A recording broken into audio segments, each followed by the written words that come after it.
그의 여름은 유독 지루하고 길었습니다. 7월에 들어서자마자 숨막히는 열기가 온 세상을 소처럼 달구는 듯 했지요.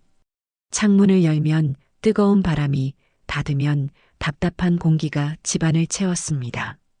이런 날은 그저 선풍기 앞에 앉아 가만히 시간을 흘려보내는 것이 상책이었어요. 베란다 화초에 물을 주며 창밖을 보니 아스팔트 위로 투명한 아지랑이가 뱀처럼 피어오르고 있었습니다. 바로 오늘이 초복이었어요. 예전 같았으면 이맘때 삼계탕용 닭이라도 한 마리 사다가 푹 고아 아들 내외를 불렀을 텐데 이제는 기력이 예전 같지 않다는 핑계로 조용히 넘기곤 했습니다. 사실은 핑계가 아니라 불러도 제 시간에 오지 않거나 온갖 트집을 잡는 며느리 김아정의 얼굴을 보기가 싫었던 탓이 더 컸지요. 그렇게 혼자 무기력하게 오전 시간을 보내고 있을 때였어요. 요란하게 울리는 전화벨 소리에 깜짝 놀라 수화기를 들었습니다. 며느리였습니다. 평소에는 용건이 없으면 먼저 전화하는 법이 거의 없는 아이였기에 무슨 일인가 싶어 가슴이 철렁 내려앉았지요. 어머니, 저 아정이에요. 식사는 하셨어요?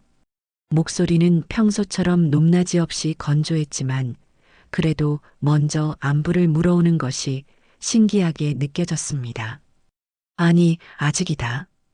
이제 막 점심 차리려던 참이었어. 무슨 일이니?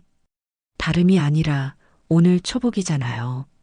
그래서 우석 씨랑 얘기했는데 어머니 맛있는 거 사드리려고요. 이 근처에 엄청 유명한 토종닭 삼계탕 집이 있대요. 제가 모시고 갈 테니 12시까지 준비하고 계세요. 순간 제 귀를 의심했습니다. 며느리의 입에서 저런 살가운 소리가 나오다니 해가 서쪽에서 뜨려는 걸까요? 늘 제가 먼저 연락해야 마지못해 대답하고 무언가를 해줘도 고맙다는 말 한마디 제대로 하지 않던 아이였습니다. 그런 며느리가 먼저 전화를 걸어 식사를 대접하겠다니 웬일인가 싶으면서도 한편으로는 마음 한구석이 몽글몽글해지는 것을 막을 수는 없었어요.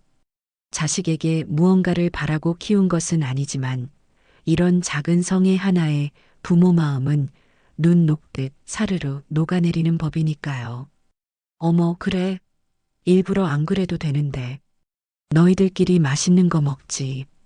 입으로는 사양했지만 얼굴에는 이미 화색이 돌고 있었습니다. 아니에요. 가끔은 저희가 모셔야죠. 그럼 늦지 않게 갈 테니 꼭 준비하고 계세요. 전화는 그렇게 짧게 끊겼습니다. 수화기를 내려놓고도 한참을 멍하니 서 있었어요. 혹시 내가 무슨 좋은 꿈이라도 꾼 건가 싶었지요. 시계는 11시를 가리키고 있었습니다. 약속 시간까지는 1시간. 갑자기 마음이 바빠졌습니다.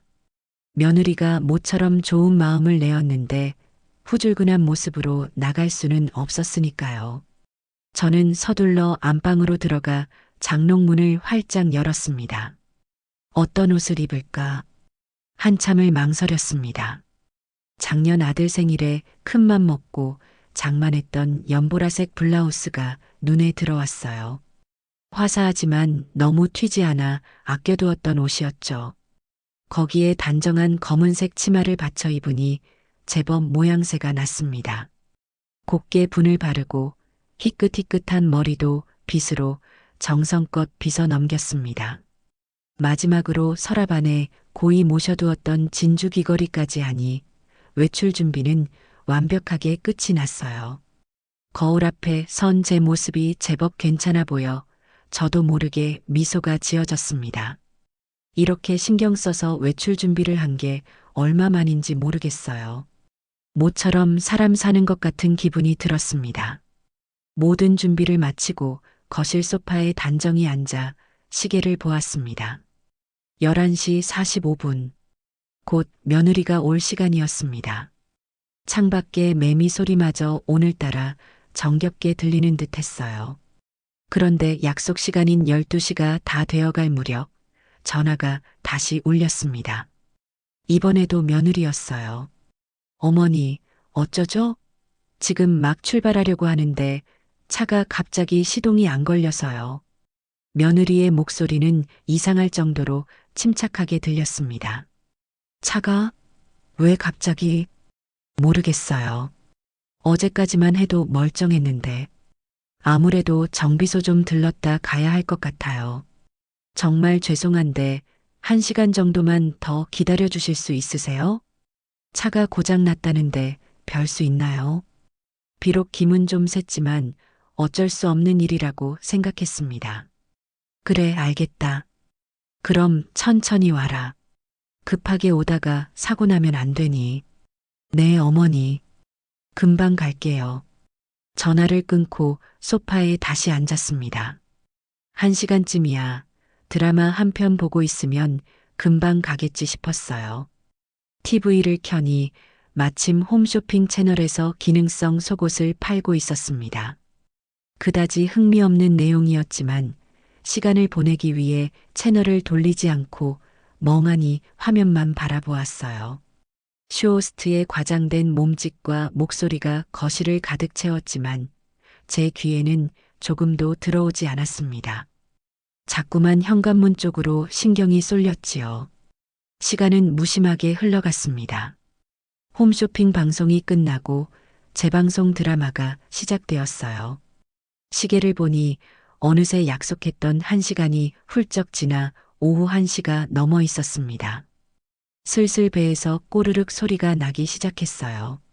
이제나 저제나 기다렸지만 며느리에게서는 아무런 연락이 없었습니다. 정비소의 일이 좀 더 길어지나 보다 애써 좋게 생각하려 했지만 마음속에서 짜증이 스멀스멀 올라오는 건 어쩔 수 없었지요. 결국 참다 못해 제가 먼저 며느리에게 전화를 걸었습니다. 신호가 한참 가고 나서야 며느리가 전화를 받았어요. 주변이 시끄러운지 목소리가 잘 들리지 않았습니다. 예, 아정아. 어디쯤이니? 아직도 정비소야? 아, 어머니. 네. 생각보다 큰 문제인가 봐요. 부품을 갈아야 한다는데 맞는 게 없다나 봐요. 거의 다 됐으니까 조금만 더 기다려 주세요. 금방 연락드릴게요. 며느리는 제 말이 끝나기도 전에 서둘러 전화를 끊어버렸습니다. 조금만 더. 그 말이 어찌나 얄밉게 들리던지요. 정말 차에 큰 문제가 생긴 것이라면 미리 전화를 해서 상황 설명을 제대로 해주는 것이 도리 아닌가요? 그저 다 됐으니 기다리라는 말만 반복하는 며느리의 태도에 슬슬 화가 치밀어 오르기 시작했습니다. 공들여 한 화장은 기름기로 번들거리는 것 같았고 곱게 차려입은 옷은 거추장스럽게만 느껴졌어요. 시계는 2시를 지나 3시를 향해 달려가고 있었습니다. 창밖의 햇살은 아까보다 한풀 꺾여 있었지만 더위는 여전했어요. 이제는 배고픔보다도 무시당했다는 생각에 더 기분이 상했습니다. 이럴 거면 그냥 집에서 대충 끼니를 때울 것을. 늙은 어미를 초복날 4시간 가까이 길바닥에 세워두는 것과 뭐가 다른가 싶어 서름이 복받쳤어요. 차라리 처음부터 약속을 잡지나 말 것이지 사람을 잔뜩 기대하게 만들어 놓고는 이게 무슨 경우 없는 행동인지 도무지 이해할 수가 없었습니다. 아들 녀석은 대체 뭘 하고 있길래 제 어미가 이렇게 하염없이 기다리고 있는 걸 알기나 하는 걸까요? 결국 모든 기대를 접고 부엌으로 들어가 찬밥에 물이나 말아 먹으려던 참이었습니다. 오후 4시가 거의 다 되어서야 현관 초인종이 울렸습니다. 인터폰 화면에는 멋쩍은 표정의 며느리가 서 있었어요. 문을 열어주자 며느리는 과장된 한숨을 쉬며 집 안으로 들어섰습니다. 어머니, 정말 죄송해요. 너무 늦었죠? 부품이 없어서 다른 도시까지 가서 겨우 구해왔어요. 요즘 차들은 왜 이렇게 복잡한지 모르겠어요. 하지만 며느리의 얼굴 어디에서도 4시간이나 늦은 사람의 미안한 기색은 찾아볼 수 없었습니다. 오히려 나도 힘들었다는 듯한 표정이었지요. 저는 지친 목소리로 물었습니다. 전화 한 통 미리 해주기가 그렇게 어려웠니? 사람이 기다릴 거라는 생각은 안 했어? 제 목소리에는 서운함이 가득 묻어났습니다. 그러자 며느리는 기다렸다는 듯이 대꾸했어요. 아유, 어머니. 저도 정신이 하나도 없었어요. 정비사 아저씨랑 싸우고 부품 알아보느라 전화 돌리고 어머니한테 전화할 경황이 있었겠어요? 일단 나가요. 배고프시죠? 며느리는 교묘하게 자신의 잘못을 회피하며 제 팔을 잡아 끌었습니다. 더 따져봐야 입만 아플 것 같아 저는 무거운 한숨을 내쉬며 며느리를 따라 나섰습니다. 아침에 들떴던 마음은 온데간데 없고 그저 깊은 피로감과 허기만이 저를 짓누르고 있었어요. 며느리가 말했던 유명하다는 삼계탕 집은 이미 점심 장사가 끝나고 저녁 장사를 준비하는 중이었습니다. 결국 우리는 아파트 상가에 있는 허름한 동네 식당으로 발길을 돌렸습니다. 자리에 앉자마자 나온 삼계탕은 뚝배기에서 끓는 소리조차 나지 않았습니다. 미리 끓여둔 것을 데워서 내온 듯 국물은 미지근했고 닭고기는 퍽퍽했어요. 아침부터 기대했던 초복날의 특별한 식사는 그렇게 초라하게 차려졌습니다. 며느리는 피곤하다며 숟가락을 드는 둥 마는 둥 하더니 이내 스마트폰만 들여다보기 시작했어요. 간간히 저를 보며 어머니, 맛이 괜찮으세요? 하고 묻기는 했지만 그 말투에는 어떤 진심도 담겨 있지 않았습니다. 그저 이 귀찮은 시간을 빨리 끝내고 싶다는 기색이 역력했지요. 저는 퍽퍽한 닭고기를 씹으며 생각했습니다. 차라리 혼자 집에서 시원한 열무김치에 밥을 비벼 먹는 편이 훨씬 나았을 거라고. 정성도 예의도 없는 이런 식사는 사양하고 싶었어요. 밥알을 씹는 건지 내 서름을 씹는 건지 모를 식사를 억지로 마치고 식당을 나왔습니다. 며느리는 저를 아파트 입구에 내려주며 말했어요. 어머니, 들어가세요. 오늘 여러모로 죄송했어요. 저도 피곤해서 이만 가볼게요. 그 말을 끝으로 며느리는 차를 몰고 쏜살같이 사라졌습니다. 텅 빈 집에 혼자 들어서니 아침에 들떠서 옷을 고르고 화장을 하던 제 모습이 떠올라 헛웃음이 났습니다. 곱게 차려입었던 연보라색 블라우스가 오늘따라 유난히 무겁고 불편하게 느껴졌어요. 현관 거울에 비친 제 얼굴은 4시간의 기다림과 실망감에 지쳐 형편없이 늙어 보였습니다. 그날 밤 저는 소화불량에 시달리며 잠을 설쳤습니다. 단순히 늦은 약속 때문이 아니었어요. 며느리의 행동 하나하나에 담긴 나를 향한 무시와 기만이 서늘한 비수처럼 가슴에 박혔기 때문입니다. 그리고 저는 어렴풋이 직감했습니다. 며느리의 그 고장난 차 이야기는 무언가 석연치 않다는 것을요. 미지근했던 삼계탕이 위장에 돌덩이처럼 남아있는 듯 속이 더부룩하고 답답했어요. 잠을 청하려고 눈을 감으면 어머니, 죄송해요라던 영혼 없는 며느리의 목소리와 피곤해서 이만 가볼게요 하며 서둘러 차를 몰고 사라지던 뒷모습이 번갈아 떠올라 도저히 잠을 이룰 수가 없었습니다. 이건 단순히 약속에 늦은 것에 대한 서운함이 아니었어요.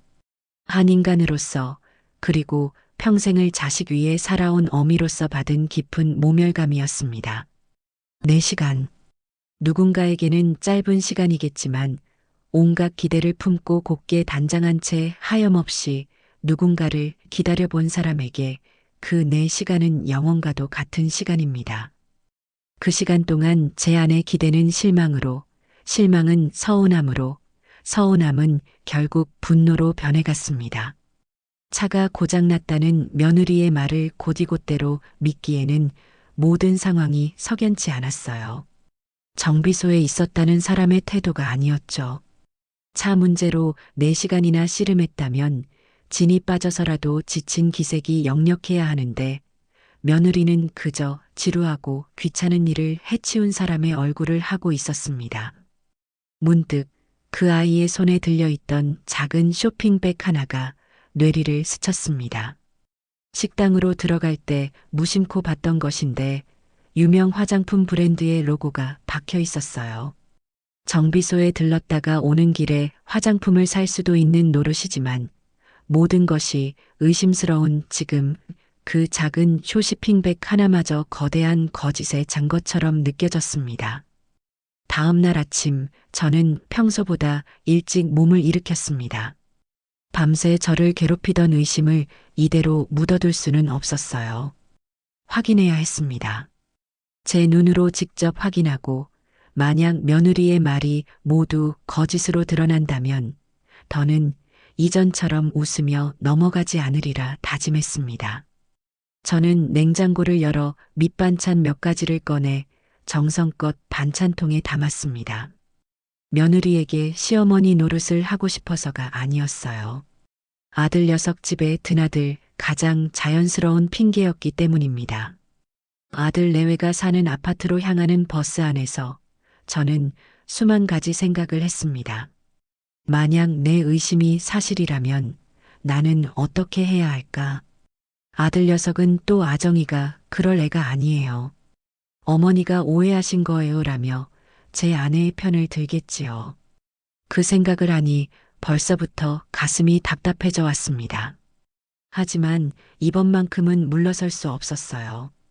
버스에서 내려 아파트 단지로 들어서는 발걸음이 천근만근 무거웠지만 마음은 오히려 비장해졌습니다.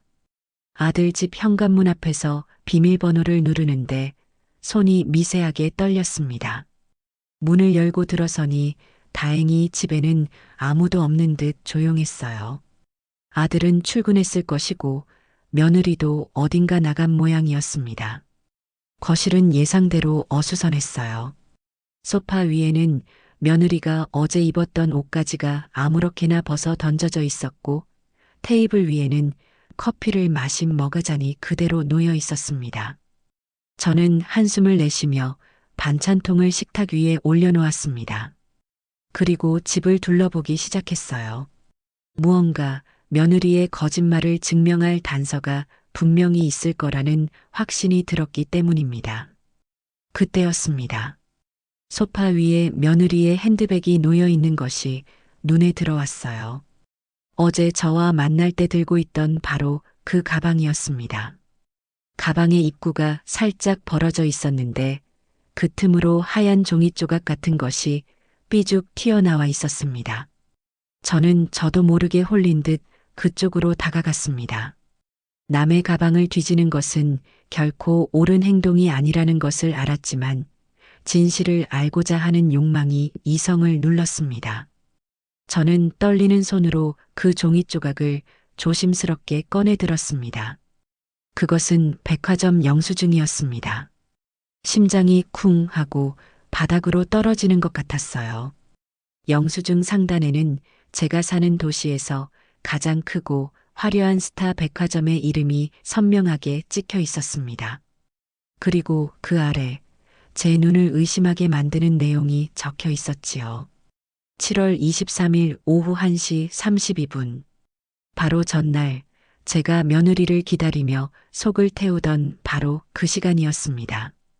품목란에는 여성 수입화 한 켤레, 그리고 그 옆에는 제 눈을 동그랗게 뜨게 만드는 가격이 찍혀 있었어요.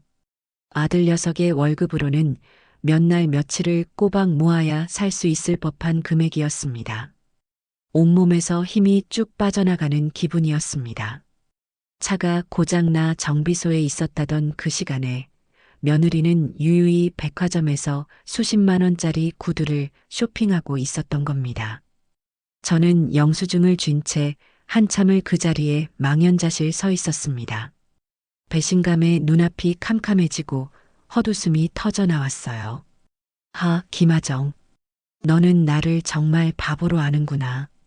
저녁 무렵 저는 다시 아들 집을 찾았습니다.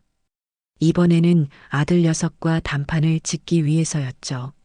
제가 다시 온 것을 보고 의아해하는 아들에게 저는 아무 말 없이 식탁 의자에 앉았습니다. 그리고 낮에 확보해둔 영수증을 테이블 위에 조용히 올려놓았어요. 이게 뭐예요, 어머니? 아들 우석이가 영수증을 집어들며 물었습니다. 영수증 내용을 확인한 아들의 얼굴이 순간 굳어지는 것을 저는 똑똑히 보았습니다.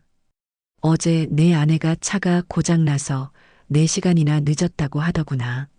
그런데 이게 왜 여기서 나오는지 엄마는 도무지 이해가 안 가서 말이다. 제 목소리는 낮고 차분했지만 그 안에는 서슬퍼런 분노가 담겨 있었습니다. 아들은 당황한 기색이 역력했어요. 눈동자를 이리저리 굴리며 변명거리를 찾는 듯 했습니다. 아, 이거요. 이건 그러니까 정비소 갔다가 수리가 다 끝나고 집에 오는 길에 백화점에 잠깐 들렀나 보죠. 필요한 게 있었겠죠. 어설픈 변명이었습니다. 저는 아들의 눈을 똑바로 쳐다보며 물었습니다. 우석아, 너는 그 말이 사실이라고 생각하니? 차에 큰 문제가 생겨서 4시간이나 수리를 한 사람이 집에 와서 쉴 생각은 안 하고 백화점에 들러 명품 구두를 살 정신이 있었을까? 그것도 너의 어미를 그렇게 기다리게 해놓고? 어머니, 왜 그렇게 아정이를 의심하세요? 걔가 그럴 애 아니라는 거 어머니도 아시잖아요. 피곤한데도 어머니 모시려고 그런 건데 좋게 좀 생각해 주세요. 역시나 아들은 제 아내를 감싸고 돌았습니다. 그럴 애가 아니다. 제가 지난 몇 년간 얼마나 많이 들어왔던 말인지 모릅니다.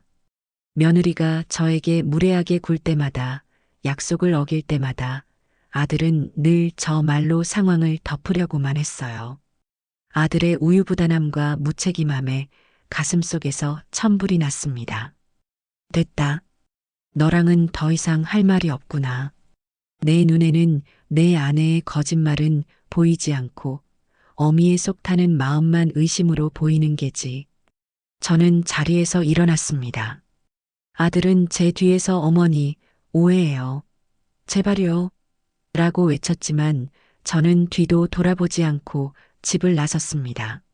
아파트 복도를 걸어 나오는데 눈물이 핑 돌았습니다. 며느리에 대한 배신감보다 내 아들이 저렇게까지 어리석고 나약한 사람이 되어버렸다는 사실이 더 슬펐습니다.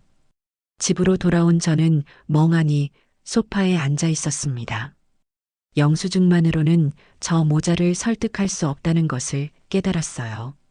그들은 어떻게든 다른 변명을 만들어내며 진실을 외면할 테지요. 더 확실한 그들이 결코 빠져나갈 수 없는 증거가 필요했습니다. 그때 문득 며느리가 틈만 나면 들여다보던 스마트폰이 생각났어요. 그 아이는 자신의 일상을 과시하듯 SNS라는 곳에 올리는 것을 좋아했습니다. 혹시나 하는 마음에 저는 서랍에서 거의 쓰지 않던 스마트폰을 꺼내 들었습니다. 몇 년 전 아들이 억지로 만들어준 SNS 계정이 있었어요. 사용법이 복잡해서 거의 들여다보지 않았지만 며느리와 친구 관계는 맺어져 있었습니다. 손가락으로 화면을 몇 번이나 더듬고 나서야 겨우 며느리의 페이지를 찾아 들어갈 수 있었습니다. 그리고 그곳에서 저는 제 심장이 멎는 것 같은 충격적인 장면을 목격하고야 말았습니다. 며느리의 페이지 가장 위쪽에 바로 어제 오후에 올라온 사진 한 장이 있었습니다. 사진 속 며느리는 우아한 조명이 비치는 백화점 카페에 앉아 하얀 거품이 풍성한 커피를 앞에 두고 환하게 웃고 있었어요. 테이블 아래로는 새로 산 듯 반짝이는 구두의 앞코가 살짝 보였습니다. 그리고 그 사진 밑에는 이런 글이 적혀 있었죠. 오랜만에 평일 쇼핑? 역시 스트레스엔 이게 최고지. 신상 구두, 나에게 주는 선물, 힐링타임. 사진이 올라온 시각은 오후 2시 15분. 저에게 정비소에 문제가 생겨 조금만 더 기다려달라고 두 번째 전화를 했던 바로 그 시간대였습니다. 사진 밑으로는 며느리의 친구들이 단 댓글이 줄줄이 달려 있었어요. 우와, 구두 예쁘다. 인증샷 보여줘. 혼자만 좋은데 다니네. 부럽다. 남편이 사준 거야? 능력 있네. 등등. 며느리는 그 댓글 하나하나에 웃는 이모티콘으로 답글을 달아주고 있었습니다. 저는 스마트폰을 쥔 채 온몸을 부들부들 떨었습니다. 이럴 수가. 나를 길바닥에 세워두고 기다리게 한 그 시간에 저렇게 행복한 얼굴로 웃으며 자신의 힐링 타임을 즐기고 있었다니. 차가 고장났다는 말, 정비소에 있다는 말, 부품을 구하러 다녔다는 말, 그 모든 것이 전부 새빨간 거짓말이었습니다. 처음부터 저를 만날 약속 따위는 안중에 없었던 겁니다.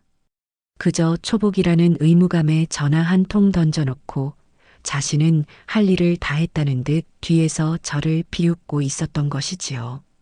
분노가 머리끝까지 치밀어 올랐습니다. 더 이상은 참을 수가 없었어요. 이 기만과 능멸을 절대로 용서할 수 없었습니다. 저는 차갑게 식어버린 스마트폰 화면을 노려보며 조용히 칼을 갈기 시작했습니다. 김하정, 너는 절대로 나를 이대로 넘어갈 수 없을 것이다. 며느리의 SNS를 확인한 그 밤, 제 머릿속은 복수심과 결심으로 들끓었습니다. 더 이상 저를 하찮게 여기고 기만하는 며느리의 행동을 좌시하지 않을 참이었습니다. 분노가 가라앉고 냉정한 이성이 돌아오자 제 생각은 자연스럽게 그 차로 향했습니다. 며느리가 어제 고장났다고 거짓말을 했던, 그리고 지금 이 순간에도 제 아들 내외의 발이 되어주고 있는 바로 그 하얀색 세단 말입니다. 그 차는 법적으로 엄연히 제 소유였습니다. 시계는 3년 전으로 거슬러 올라갑니다. 당시 아들 내외는 10년도 더 된 낡은 중고차를 몰고 다녔어요. 비가 오는 날이면 창문 틈으로 물이 새고 여름에는 에어컨도 시원치 않다며 아들 녀석이 푸념을 하곤 했지요. 손주라도 태우고 다니다가 길에서 차가 멈추기라도 하면 어쩌나 저는 늘 노심초사했습니다. 마침 평생 아끼고 모아두었던 적금이 만기가 되었어요. 저는 그 돈으로 아들 내외에게 새 차를 사주기로 마음먹었습니다. 남편 일찍 여의고 홀로 아들 하나만 바라보며 살아온 제게 아들의 기뻐할 얼굴을 보는 것만큼 큰 행복은 없었으니까요. 주말에 아들 내외를 불러 함께 자동차 대리점으로 향했습니다. 대리점 안에 들어서자 며느리의 눈이 유독 반짝이는 것을 저는 보았습니다. 아들은 제게 미안한지 어머니 그냥 좀 더 타도 괜찮은데 너무 무리하지 마세요. 라며 제 눈치를 살폈지만 며느리는 이미 가장 비싸고 번쩍이는 차들 주변을 맴돌고 있었어요. 어머님, 이 차 정말 예쁘지 않아요? 요즘 이게 제일 잘 나간대요. 안전 기능도 제일 좋다고 하고요. 며느리가 가리킨 차는 제가 생각했던 예산을 훌쩍 뛰어넘는 고급 모델이었습니다. 저는 잠시 망설였지만 이왕 사주는 거 좋은 차를 사주고 싶은 마음에, 그리고 며느리의 환심을 사고 싶은 마음에 결국 고개를 끄덕이고 말았습니다. 계약서를 작성하던 날 명의를 누구 앞으로 할 것인지를 두고 잠시 이야기가 오갔어요. 아들은 당연히 자신이나 아내의 이름으로 해야 한다고 생각했지만 제가 조용히 말했습니다. 명의는 내 앞으로 해다오. 너희들 아직 젊어서 보험료도 비싸게 나올 테고 괜히 너희 명의로 재산이 잡히면 세금 문제도 복잡해질 수 있다. 그냥 내가 가지고 있다가 나중에 너희에게 온전히 넘겨주면 되지 않겠니? 사실 그것은 표면적인 이유였습니다. 제 마음 깊은 곳에는 혹시라도 저 아이들이 이 차를 담보로 딴 생각을 하거나 저와 아들의 관계를 소홀히 할 경우를 대비한 마지막 안전장치 같은 것이었습니다. 제 명의로 해두면 적어도 그 차에 관한 한 최종 결정권은 저에게 있으리라는 계산이었죠. 며느리는 잠시 못마땅한 표정을 짓는 듯 했지만 수천만 원짜리 새 차가 눈앞에 있는데 감히 반대하지는 못했습니다. 그저 네, 어머님 뜻이 그러시다면요. 저희가 잘 관리하겠습니다. 라며 상냥하게 웃어 보일 뿐이었어요. 그날 차를 건네받고 아이처럼 기뻐하며 운전석에 앉던 며느리의 얼굴이 아직도 눈에 선합니다. 그 차가 이제는 며느리의 거짓말을 심판할 도구가 되리라고는 그땐 상상조차 하지 못했습니다. 다시 현재로 돌아와 저는 결심을 굳혔습니다. 그 차를 팔아버려야겠다고요. 며느리에게서 가장 소중하고 편리한 것을 빼앗아 자신이 저지른 행동의 대가가 얼마나 뼈아픈지 깨닫게 해주고 싶었습니다. 하지만 그 전에 제게는 확실한 물증이 더 필요했어요. SNS 사진과 영수증만으로는 아들 녀석의 입을 막고 며느리의 거짓말을 만천하에 드러내기에는 부족할 수 있었습니다. 그들은 사진은 예전에 찍은 것을 올린 것이라거나 영수증은 다른 사람이 산 것을 우연히 가방에 넣은 것이라는 식으로 또다시 발뺌을 할지도 모릅니다. 저는 그들의 모든 퇴로를 완벽하게 차단할 움직일 수 없는 증거를 손에 넣어야 했습니다. 바로 블랙박스였어요. 자동차의 블랙박스에는 주행 영상뿐만 아니라 차 안의 소리까지 고스란히 녹음된다는 사실을 저는 알고 있었습니다. 만약 며느리가 어제 차 안에서 누군가와 통화를 하거나 혼잣말이라도 했다면 그 모든 것이 기록되어 있을 터였습니다. 문제는 어떻게 그 블랙박스 메모리 칩을 손에 넣느냐는 것이었죠. 대놓고 달라고 할 수는 없는 노릇이었습니다. 또다시 머리를 써야 했습니다. 저는 다음 날 아들에게 전화를 걸었습니다. 일부러 한껏 기운 없는 목소리를 꾸며냈지요. 웃어가 엄마야. 다름이 아니라 혹시 지난번에 너희 차 탔을 때 내가 조수석 수납함에 뭘 넣어두지 않았나 싶어서. 네, 모료 어머니? 내 오래된 부채 말이다. 손때 묻어서 아끼는 건데 아무리 찾아도 안 보이네. 혹시 거기 있나 해서. 너 출근하고 없을 때 내가 예비키로 문만 열고 그것만 좀 찾아가면 안 될까? 제가 만들어낸 거짓말은 아주 그럴듯했습니다. 실제로 저는 여름이면 늘 작은 대나무 부채를 들고 다녔으니까요. 아들은 아무런 의심 없이 대답했습니다. 아, 그러세요? 알겠습니다. 그럼 그렇게 하세요. 아정이는 아마 오전에 필라테스 간다고 했으니 그 시간에 다녀오시면 되겠네요. 모든 것이 제 계획대로 순조롭게 진행되고 있었습니다. 저는 아들이 말해준 시간에 맞춰 다시 아파트 주차장으로 향했습니다. 손에는 예비 자동차 키가 들려 있었어요. 주차장에 세워진 하얀색 세단을 보니 온갖 감정이 교차했습니다. 저 차를 사주며 기뻐했던 과거의 저와 이제 그 차를 이용해 복수를 계획하는 현재의 제가 겹쳐 보였습니다. 저는 심호흡을 한번 하고 차 문을 열었습니다. 차 안은 며느리가 좋아하는 방향제 냄새로 가득했어요. 저는 약속대로 조수석 수납함을 열어 잠시 뒤적이는 척했습니다. 그리고는 재빨리 룸미러 뒤편에 붙어 있는 블랙박스를 찾아냈습니다. 기계치인 제가 다루기에는 조금 복잡해 보였지만 옆에 있는 작은 틈을 손톱으로 열자 SD카드라고 불리는 손톱만 한 메모리 칩이 톡 하고 튀어나왔어요. 저는 그것을 손수건에 고이 싸서 주머니 깊숙이 넣었습니다. 심장이 미친 듯이 뛰었지만 얼굴은 최대한 평온함을 유지하려고 애썼습니다.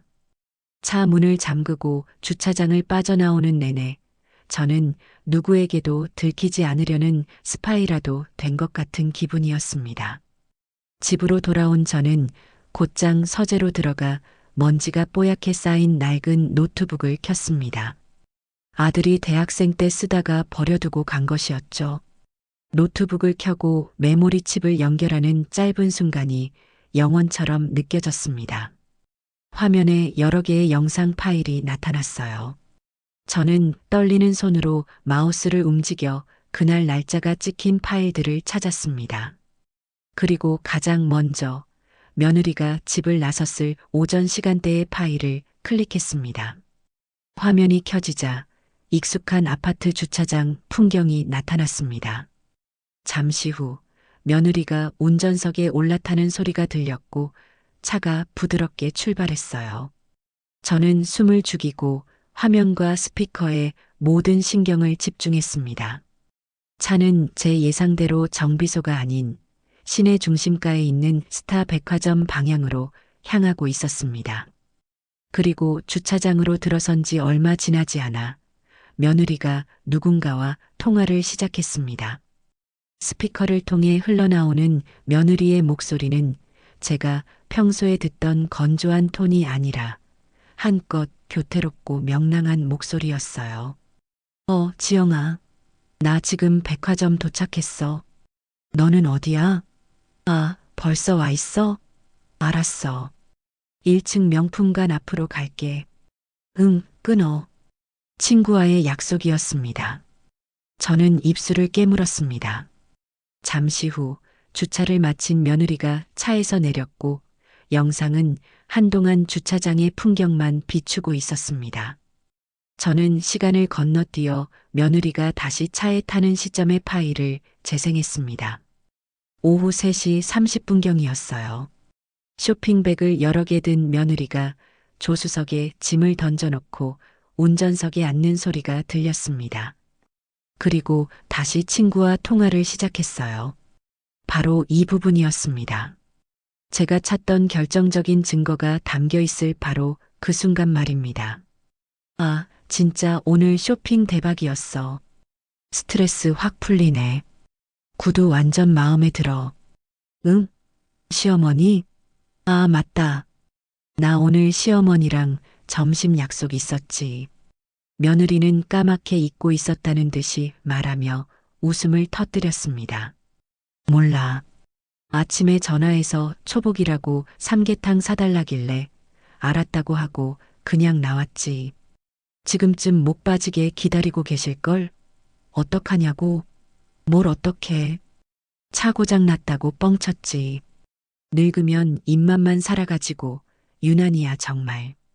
한 4시간 기다리게 했다가 그냥 동네 식당 가서 대충 사드리면 되겠지 뭐. 우리 우석 씨? 그 사람은 내가 하자는 대로 다 해. 엄마한테는 꼼짝도 못하면서 마누라 말은 하늘처럼 알거든. 아무튼 나 이제 시어머니한테 가봐야 하니까 먼저 끊는다.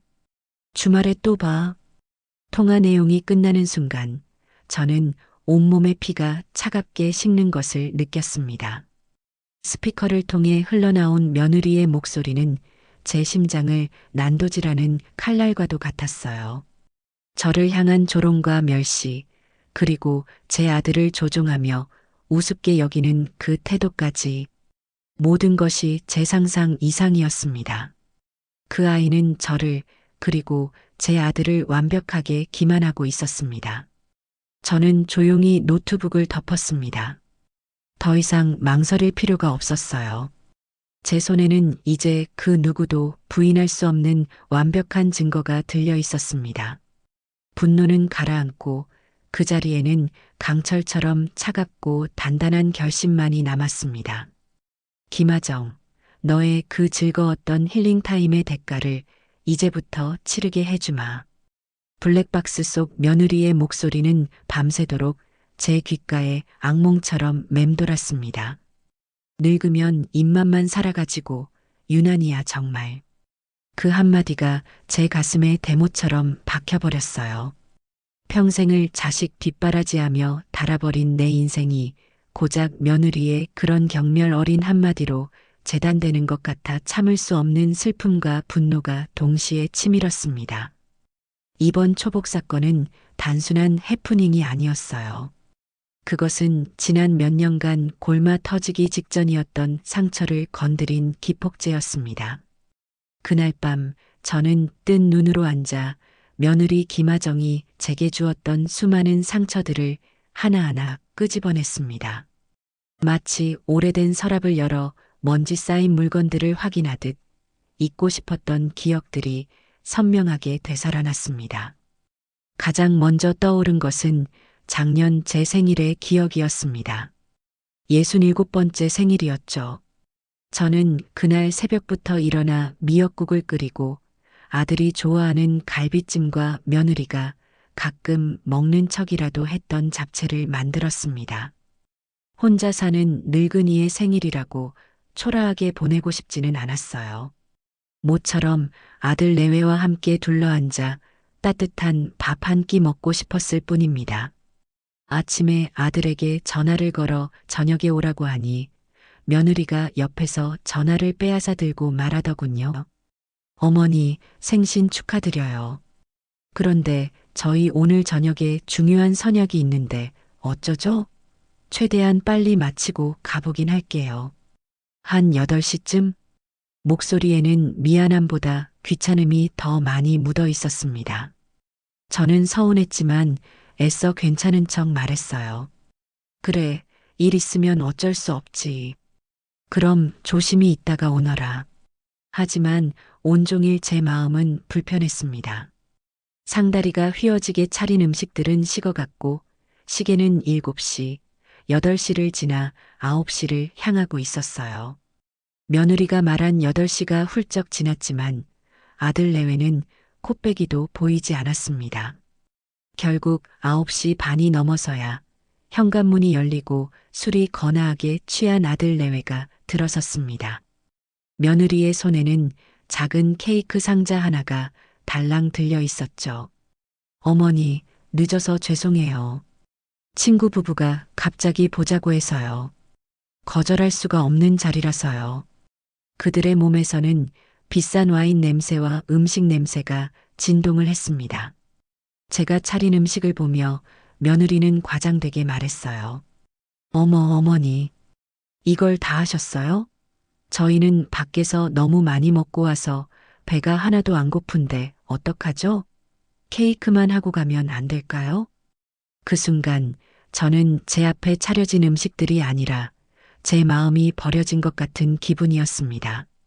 아들은 어쩔 줄 몰라 하며 제 눈치만 살피고 있었고 며느리는 이미 소파에 앉아 피곤하다며 하품을 하고 있었어요.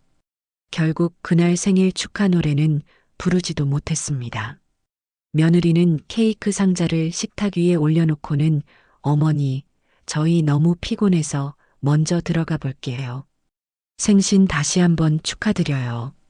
라는 말을 남기고 아들을 끌고 안방으로 들어가 버렸습니다. 10분도 채 머무르지 않았어요. 그들이 들어가고 난 뒤 저는 텅 빈 거실에 혼자 남아 식어 빠진 음식들을 내려다보았습니다.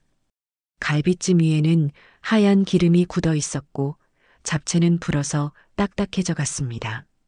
눈물이 왈칵 쏟아졌어요. 그날 밤 저는 그 많은 음식을 혼자 꾸역꾸역 치웠습니다. 음식물 쓰레기통에 갈비와 잡채를 쏟아부으면서 저는 제 정성과 마음이 함께 버려지는 것 같아 한참을 서서 울었습니다. 그날의 모욕감과 서러움은 제 가슴에 깊은 흉터로 남았습니다. 다음으로 떠오른 기억은 돈 문제였습니다. 재작년 가을이었을 겁니다. 며느리가 어느 날 저를 찾아와서는 평소와 달리 매우 공손한 태도로 무릎을 꿇고 앉더군요. 어머님, 제가 정말 염치 없는 부탁인 거 아는데 이번 한 번만 도와주세요. 이야기인즉슨 아주 확실한 투자 정보가 있는데 당장 목돈이 조금 부족하다는 것이었습니다. 500만 원만 빌려주면 3달 안에 2배로 불려서 꼭 갚겠다고 제게도 톡톡히 용돈을 챙겨드리겠다고 감언이서를 늘어놓았습니다. 저는 평생 투기 같은 건 모르고 살았기에 미심쩍었지만 아들의 아내가 저렇게까지 간절하게 부탁하는데 매정하게 거절할 수가 없었어요.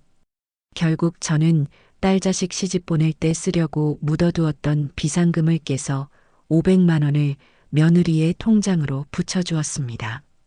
하지만 약속했던 석 달이 지나고 6달이 지나도록 며느리에게서는 아무런 소식이 없었습니다. 제가 먼저 조심스럽게 돈 이야기를 꺼내자 며느리는 언제 그랬냐는 듯 뻔뻔한 얼굴로 저를 대했습니다. 아, 그 돈이요? 어머니, 그거 그냥 저희 주신 거 아니었어요? 설마 그걸 진짜 갚으라고 빌려주셨을 리가요. 저희 형편 뻔히 아시면서 너무하세요. 저는 기가 막혀서 말이 나오지 않았습니다. 빌려달라고 애원하던 사람이 이제 와서는 제가 마치 악독한 빚쟁이라도 된 것처럼 저를 몰아세웠습니다. 어머니도 참 자식한테 그 정도도 못 해주세요? 다른 집 시어머니들은 집도 사주고 차도 사준다는데 그깟 500만 원 가지고 너무 쪼잔하게 구시는 거 아니에요? 그날 며느리가 제게 퍼부었던 말들은 비수가 되어 제 가슴을 후벼 팠습니다.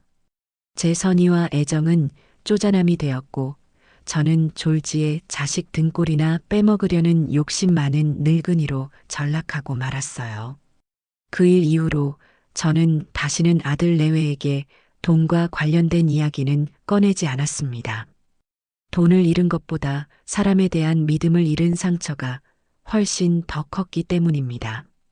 초복의 거짓말과 생일날의 모욕, 그리고 갚지 않은 돈 문제 같은 굵직한 사건들 외에도 며느리가 제게 안겨준 상처는 셀 수 없이 많았습니다. 마치 1000번의 칼질로 사람을 죽이는 능지처참처럼 사소하지만 악의적인 무시와 경멸이 제 일장을 조금씩 갉아먹고 있었지요. 제가 정성껏 만들어다 준 밑반찬은 손도 대지 않고 냉장고 구석에 처박아 두었다가 며칠 뒤 음식물 쓰레기통에서 발견되곤 했습니다. 한 번은 그걸 보고 얘 입에 안 맞으면 그냥 말을 하지 그랬니? 아깝게 왜 버리니? 라고 했다가 어머니, 요즘 누가 이렇게 짜고 맵게 먹어요? 저희 건강 생각해서라도 이런 건 좀 안 주셨으면 좋겠어요. 라는 핀잔만 들어야 했습니다. 집에 찾아가면 제가 선물했던 소파 쿠션이나 장식품들은 어느새 보이지 않는 창고로 치워져 있었고 그 자리에는 며느리의 취향이 담긴 차갑고 세련된 물건들이 놓여 있었습니다. 거실에 걸려있던 제 아들의 어릴 적 사진과 제 사진도 어느 날부터인가 보이지 않았어요.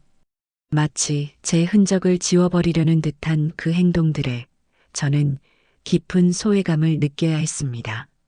며느리는 자신의 친구들이나 다른 사람들 앞에서는 저를 끔찍이 위하는 효부인 척 연기했지만 저와 단둘이 있을 때의 태도는 180도 달랐습니다. 제가 입고 있는 옷을 보며 어머니, 그런 옷은 어디 동대문 시장에서 사셨어요? 좀 세련되게 입으세요. 라며 아무렇지 않게 타박을 주었고 제가 사는 낡은 아파트를 보며 이런 데는 보안도 잘 안 될 텐데 무섭지 않으세요? 라며 은근히 저를 깎아내렸습니다. 그 모든 말과 행동 속에는 당신과 나는 사는 수준이 다르다는 오만함이 깊게 배어 있었습니다. 밤이 깊어갈수록 과거의 기억들은 더욱 선명해졌습니다. 그리고 그 기억의 끝에서 저는 깨달았습니다. 초복의 4시간은 그저 며느리의 수많은 거짓말과 기만 중 가장 최근의 것일 뿐이라는 사실을요.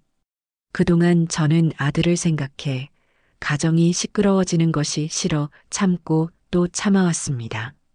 내리사랑이라고 언젠가는 저 아이도 철이 들겠지 하고 스스로를 위로했습니다. 하지만 그것은 어리석은 기대였습니다.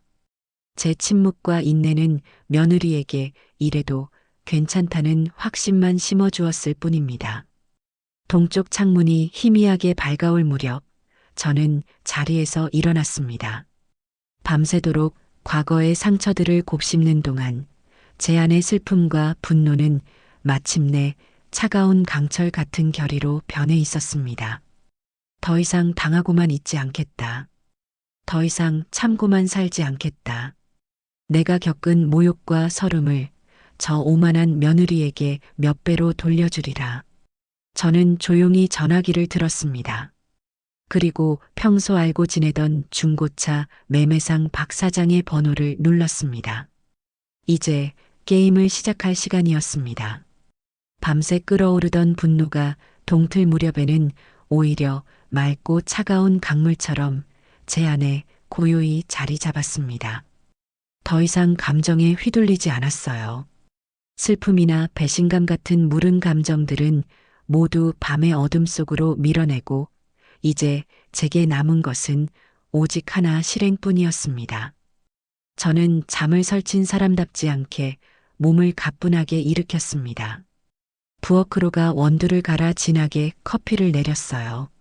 씁쓸하고 뜨거운 액체가 목구멍을 타고 넘어가는 순간 정신이 번쩍 드는 것 같았습니다.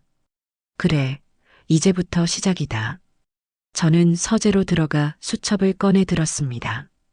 그리고 가장 먼저 박 사장이라고 적고 그 옆에 전화번호를 옮겨 적었죠.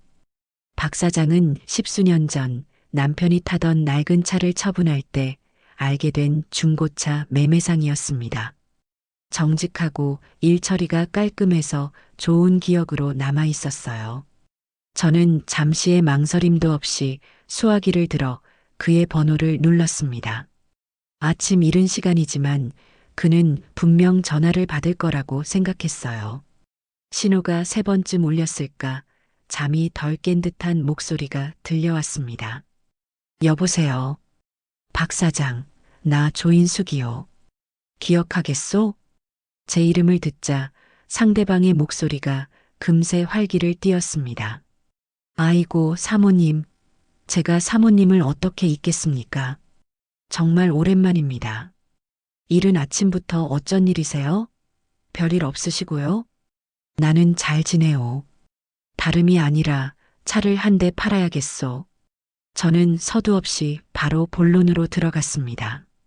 제 단호한 말투에 박 사장도 잠시 놀란 듯 했지만 이내 직업 정신을 발휘하며 차분하게 물었습니다.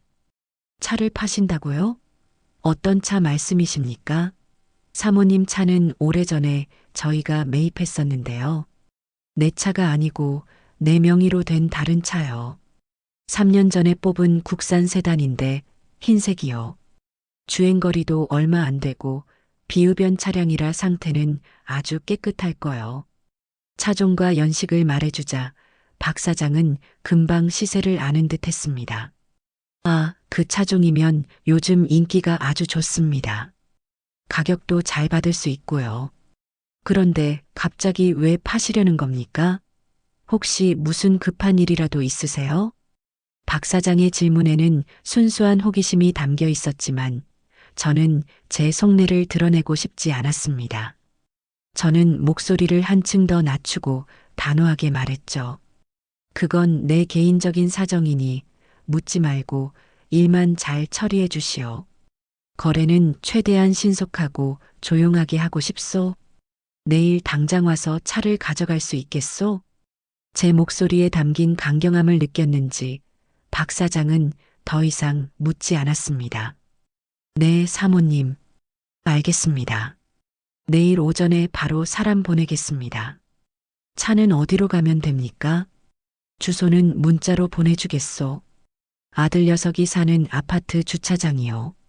내가 아들에게 말해둘 테니 내일 오전 10시까지 가서 차 키를 받으시오. 네, 그렇게 하겠습니다. 그럼 차량 등록증이랑 사모님 인감증명서, 자동차세 완납증명서가 필요합니다. 서류만 준비해 주시면 나머지는 저희가 알아서 다 처리하겠습니다. 서류는 내가 가지고 있소.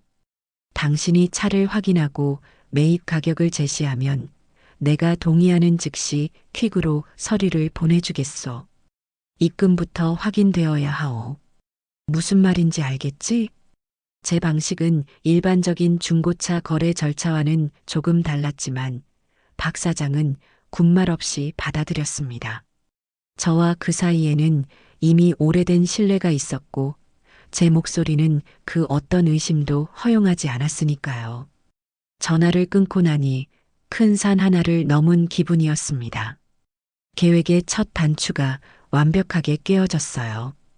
다음으로 할 일은 서류를 챙기는 것이었습니다. 저는 안방으로 들어가 장롱 아래 깊숙한 곳에 있는 낡은 오동나무 서랍장을 열었습니다.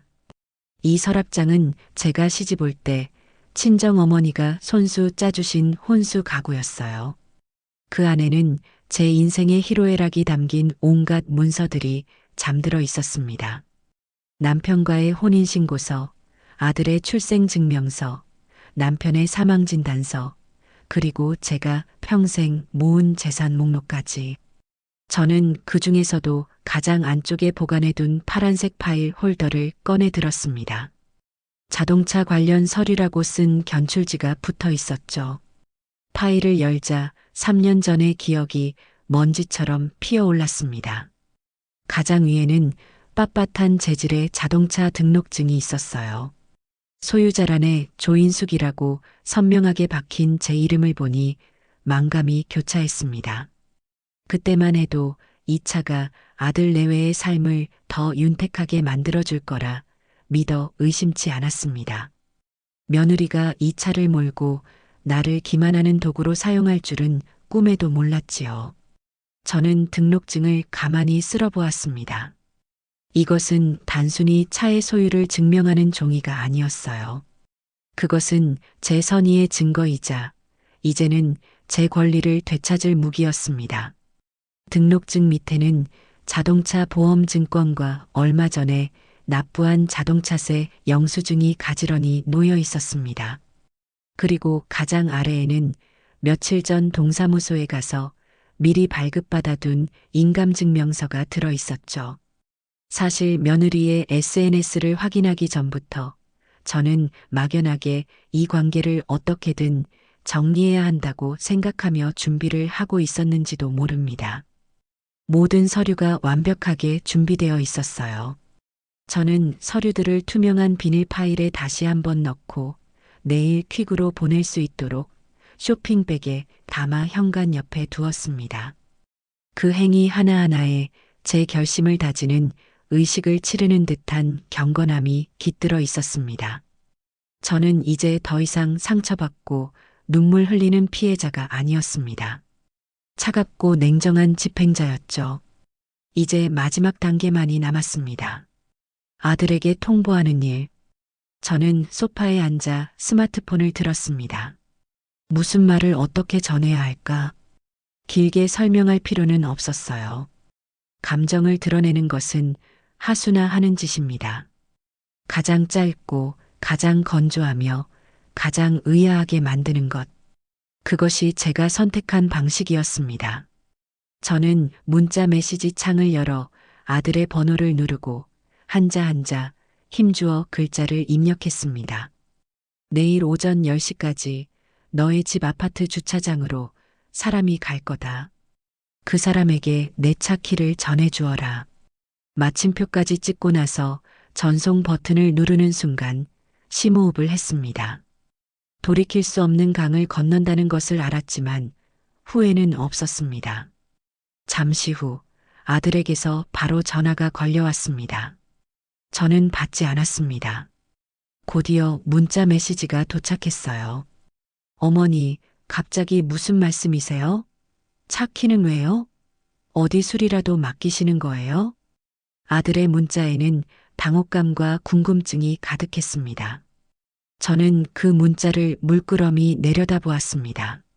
아들의 저 어리둥절한 반응이 제가 의도했던 바였습니다. 제가 만약 술이나 다른 이유를 댔다면 며느리는 또 다른 거짓말을 꾸며내 차를 사용하지 못하게 막았을지도 모릅니다. 하지만 아무런 정보도 주지 않음으로써 그들은 그저 제 지시에 따를 수밖에 없게 된 것입니다. 저는 아들의 문자에 아무런 답장도 하지 않았습니다. 제 침묵이 가장 강력한 메시지가 될 것임을 알았기 때문입니다. 스마트폰을 뒤집어 식탁 위에 내려놓는 것으로 제 계획의 모든 준비는 끝이 났습니다. 그날 오후 저는 오랜만에 낮잠을 잤습니다.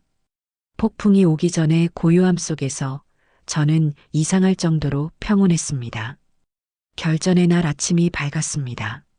저는 평소와 다름없이 새벽에 눈을 떴지만 서두르지 않았습니다. 창밖은 아직 어두웠고 세상은 고요했죠. 저는 그 고요함 속에서 어젯밤의 결심을 다시 한번 다졌습니다. 오늘은 며느리 김하정의 세상에 작은 균열이 시작되는 날이 될 것입니다. 저는 굳이 아들 내외가 사는 아파트로 가지 않았습니다. 현장에서 소동을 벌이며 감정을 소모하고 싶지 않았어요. 이 모든 일은 멀리서 보이지 않는 손처럼 조종하는 것이 훨씬 더 효과적이라는 것을 저는 알고 있었습니다. 제 집 거실 소파에 앉아 저는 마치 지휘자처럼 보이지 않는 오케스트라의 연주를 기다렸습니다. 오전 9시 50분, 제 휴대폰이 짧게 울렸습니다. 박 사장이 보낸 문자였어요. 사모님, 약속 장소에 도착했습니다. 저는 알겠소. 라고 짧게 답장을 보냈습니다. 그리고 시간을 보았습니다. 10시가 가까워질수록 심장이 조금씩 빠르게 뛰는 것이 느껴졌습니다. 저는 눈을 감고 머릿속으로 주차장에서 벌어질 상황을 그려보았습니다. 박 사장과 그의 직원이 차 주변을 둘러보고 있을 테고 잠시 후 아들 녀석이 어리둥절한 표정으로 내려와 그들에게 차 키를 건네겠지요. 어머니께서 시키신 일인가요? 무슨 일 때문에 차를 보시는 거죠?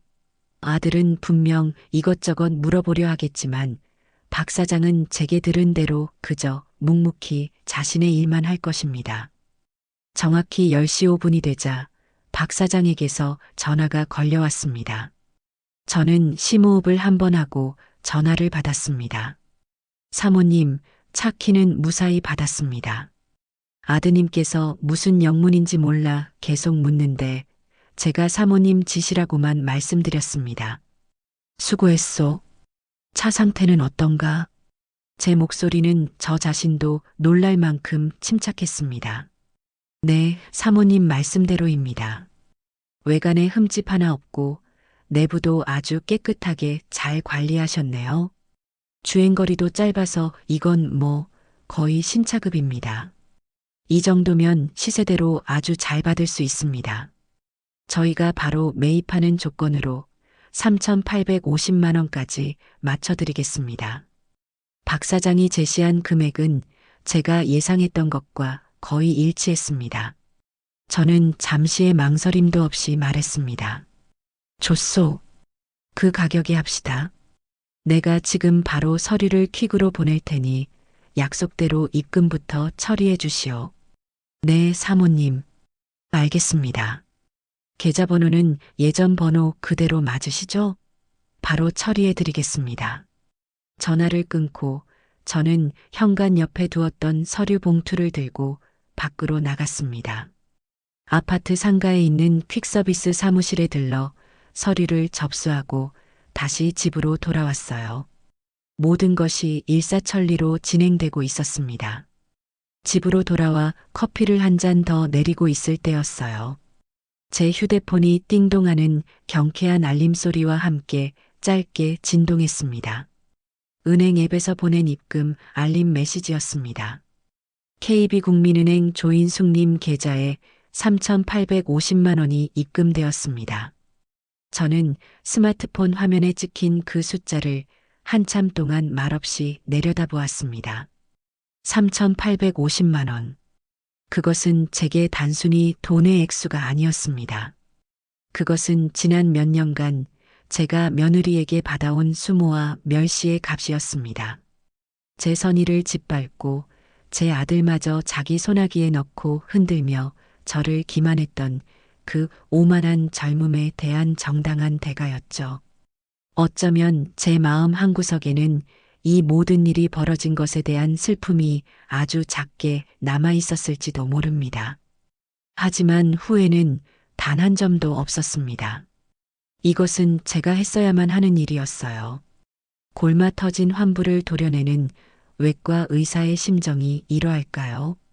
아픔이 따르지만 전체를 살리기 위해서는 반드시 필요한 수술이었습니다.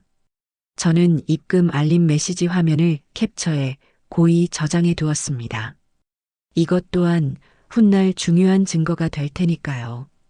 그날 오후 저는 무작정 집을 나섰습니다.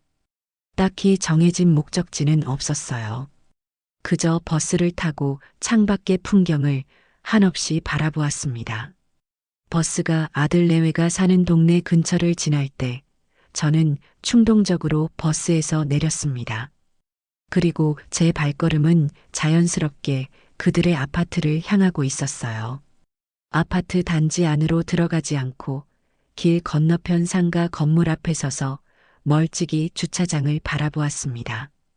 제 눈에 익숙했던 그 자리, 늘 하얀색 세단이 말끔하게 주차되어 있던 그 자리가 지금은 텅 비어 있었습니다. 뻥 뚫린 아스팔트 바닥만이 휑하게 드러나 있었죠. 다른 차들이 빼곡하게 들어선 주차장에서 유독 그 공간만이 거대한 구멍처럼 느껴졌습니다.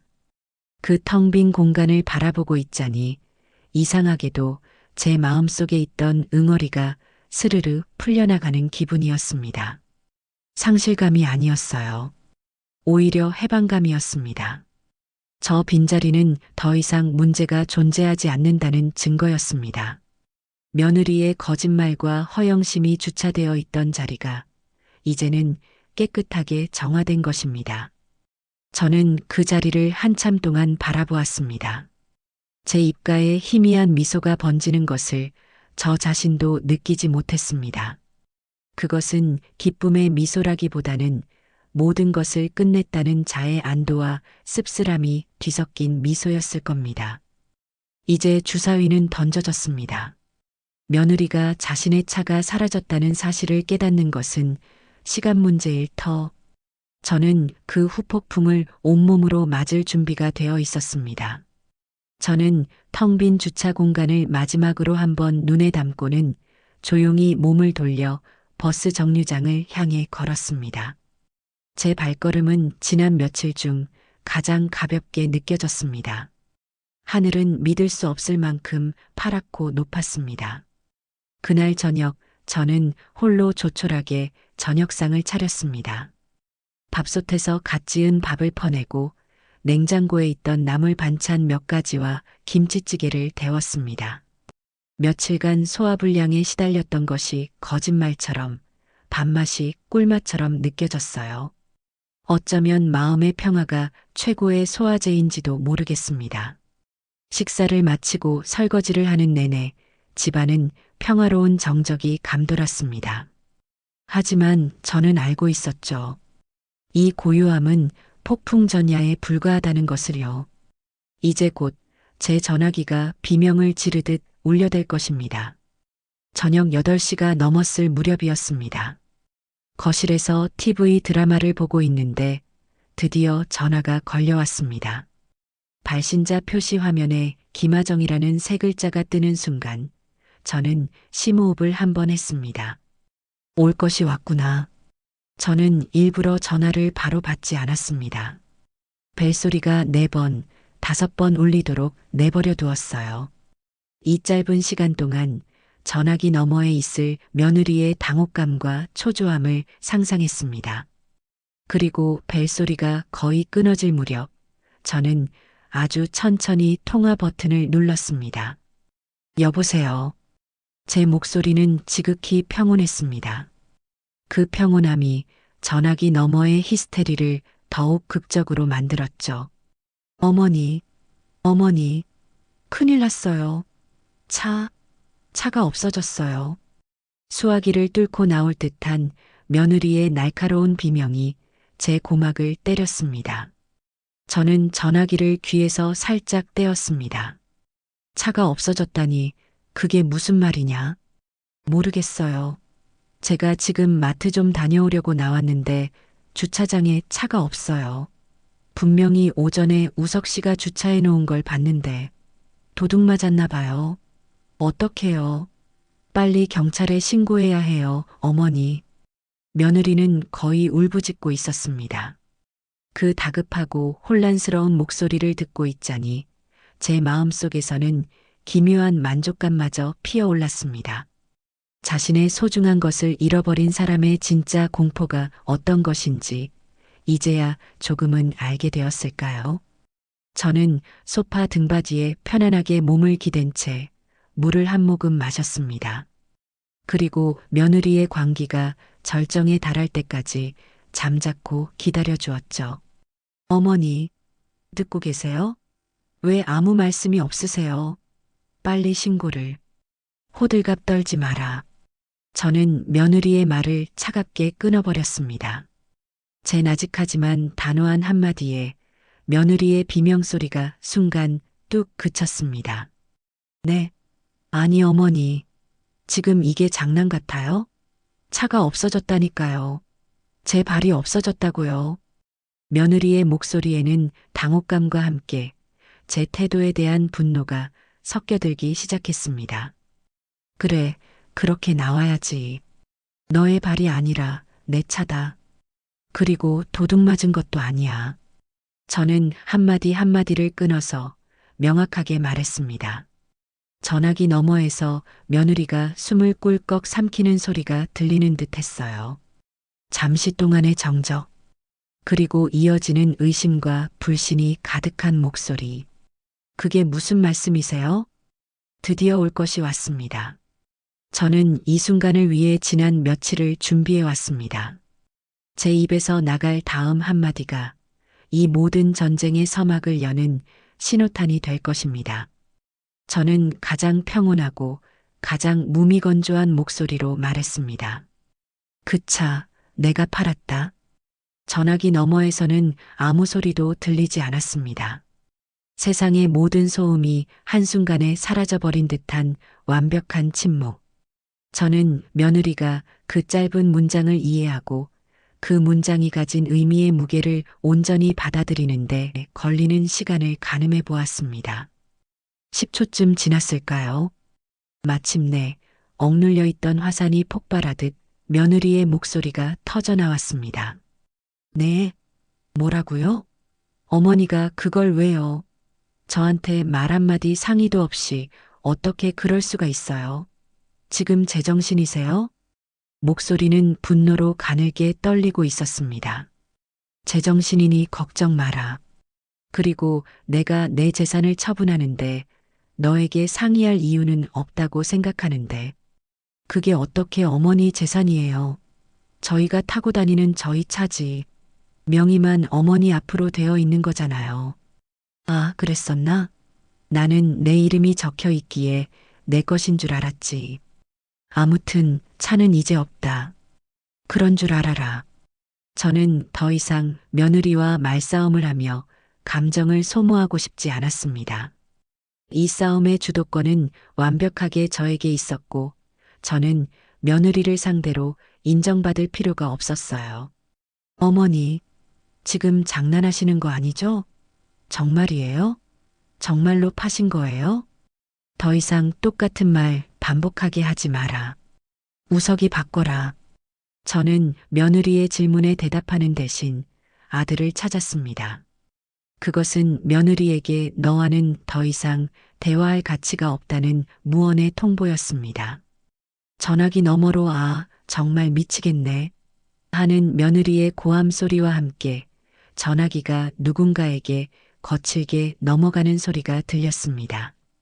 잠시 후 아들의 다급하고 혼란스러운 목소리가 들려왔습니다. 어머니, 어머니, 이게 대체 무슨 일이에요? 아정이가 지금 차 도둑 맞은 줄 알고 난리가 났다가 어머니가 파셨다는 말에 거의 쓰러지려고 해요. 오늘 아침에 차 키 가져간 게 그래서였어요? 정말이에요? 아들의 목소리는 거의 울먹이고 있었습니다. 저는 그 나약한 아들의 목소리를 들으며 한숨을 내쉬었습니다. 저 녀석은 아직도 사태의 본질을 전혀 파악하지 못하고 있었어요. 사실이다. 더는 전화로 실랑이 하고 싶지 않구나. 저는 최종 통보를 하기 위해 목소리를 가다듬었습니다. 너 아정이 데리고 당장 우리 집으로 와라. 얼굴 보고 얘기하자. 30분 주마. 만약 오지 않으면 다시는 너희를 볼 생각 없는 줄 알겠다. 저는 아들이 무어라 반박할 틈도 주지 않고 그대로 전화를 끊어버렸습니다. 수화기를 내려놓자 집안의 정적이 아까보다 훨씬 더 무겁게 저를 짓눌렀습니다. 이제 곧 이 집의 현관문이 열리고 분노와 원망으로 가득 찬 두 얼굴과 마주해야 합니다. 쉽지 않은 싸움이 될 것입니다. 하지만 저는 두렵지 않았습니다. 제 손에는 그들의 거짓과 위선을 단번에 무너뜨릴 수 있는 날카로운 칼, 진실이 들려 있었으니까요. 저는 조용히 일어나 현관으로 가 잠겨있던 중간 문을 활짝 열어두었습니다. 마치 전쟁터로 나서는 장수처럼 저는 제 집 거실 소파에 똑바로 앉아 조용히 적을 기다리기 시작했습니다. 내가 아들에게 준 30분이라는 시간은 마치 사형수가 형 집행을 기다리는 시간처럼 길고도 짧게 흘러갔습니다. 나는 그 시간 동안 미동도 없이 소파에 앉아 있었어요. 거실에 낡은 괴종시계가 째깍, 째깍하고 울리는 소리가 유난히 크게 들렸습니다. 그것은 마치 다가올 폭풍의 발소리 같았죠. 내 앞 테이블 위에는 두 개의 무기가 놓여 있었습니다. 하나는 며느리의 SNS 게시물이 선명하게 띄워진 내 스마트폰, 다른 하나는 그날의 모든 진실이 담긴 블랙박스 메모리 칩을 꽂아둔 USB였습니다. 나는 긴장하지 않았습니다. 오히려 이상할 정도로 머리가 맑고 마음이 평온했어요. 모든 증거를 손에 쥔 채 판결을 앞둔 판사의 심정이 이러할까요? 이제 와서 그들이 어떤 변명을 늘어놓고 어떤 거짓 눈물을 흘릴지는 조금도 중요하지 않았습니다. 게임은 이미 끝났으니까요. 정확히 25분이 지났을 때 현관문 쪽에서 거친 발소리가 들려왔습니다. 그리고 딩동, 딩동, 딩동 하고 신경질적으로 초인종이 울렸습니다. 나는 자리에서 천천히 일어나 현관으로 향했습니다. 문을 열자 예상했던 그대로의 얼굴들이 서 있었습니다. 며느리 김아정은 눈이 퉁퉁 붓고 얼굴이 벌겋게 상기된 채 나를 잡아먹을 듯이 노려보고 있었어요. 그 옆에 선 아들 우석이는 사색이 된 얼굴로 입술만 파르르 떨고 있었죠. 며느리는 내가 문을 열자마자 소리를 지르며 안으로 들이닥치려 했습니다. 어머니, 정말 너무하시는 거 아니에요. 어떻게 저희한테 이럴 수가 있어요. 하지만 나는 한 발짝도 비키지 않고 내 몸으로 현관을 막아선 채 낮은 목소리로 말했습니다. 내 집이다. 함부로 날뛰지 마라. 내 차가운 눈빛과 단호한 목소리에 며느리의 기세가 순간 주춤했습니다. 나는 두 사람을 위아래로 한번 훑어보고는 비켜서며 말했죠. 들어와서 소파에 앉아라. 할 이야기가 있으니. 내 태도는 그들에게 더 이상의 소란을 허용하지 않겠다는 무언의 경고였습니다. 며느리는 분을 사귀지 못해 씩씩거리면서도 어쩔 수 없이 거실로 들어와 소파 끝에 털썩 주저앉았습니다. 아들은 죄인처럼 고개를 푹 숙인 채 그 뒤를 따랐고요. 거실에는 숨막히는 침묵이 흘렀습니다.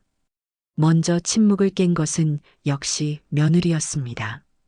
그녀는 팔짱을 낀 채 비아냥거리는 투로 입을 열었습니다.